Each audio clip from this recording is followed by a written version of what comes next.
rev up your engines. Today I'm going to answer the question, is it bad for your car to sit and idle for long periods of time? Over the years, my customers and internet viewers have said, Scotty, is it bad for me to sit idling for long periods of time in my car? Because some guys say yes, some guys say no.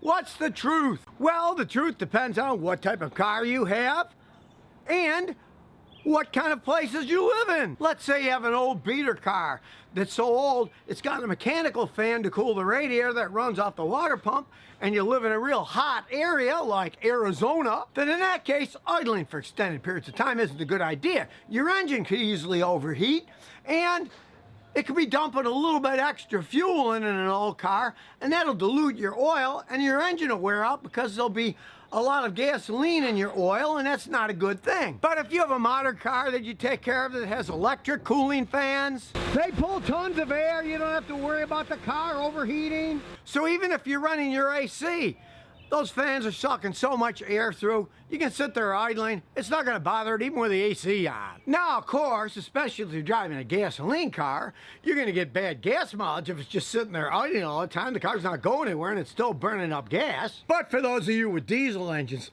some of these diesel engines, when they're just idling, they're using mainly air and very little fuel. So with a diesel idling, you don't really care. That's why you see a lot of these trucks, they just leave them running all the time. But you'll notice some modern cars have this auto stop feature. When you come to a stop, if you sit for any length of time, it shuts the engine off, and then when you step on the gas, it automatically restarts the car.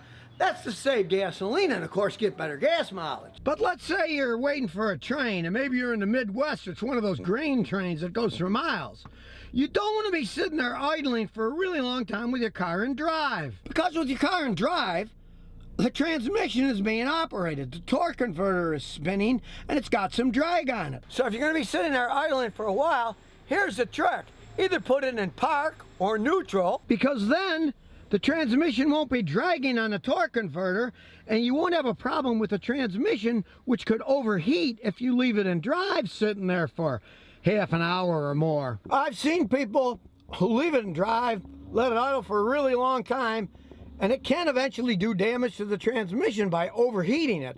A transmission is not made to be sitting with a drag on it with nothing running. It really needs to be moving down the road, the air blowing through the radiator, cooling everything down, and not just sitting there getting hot. And if you do have an older car with a lot of mileage, like the Celica that's got 250,000 miles on it, if you're idling for a long period of time just sitting there and you start to smell something, quick, look under the car. And if you look under there and find that the catalytic converter is starting to glow red, you want to shut the car off right away. Because as I said before, if it's an old car, it might be putting a little bit too much gas into it, running a little bit rich, and that can make the catalytic converter glow red, which is dangerous because it's going to burn it out. It could even start a fire when it gets that hot. But any modern, well-kept-up fuel-injected car, the computer makes it run so perfectly that you're not going to get your catalytic converter glowing red from idling for a long time. And let's say you're sitting somewhere.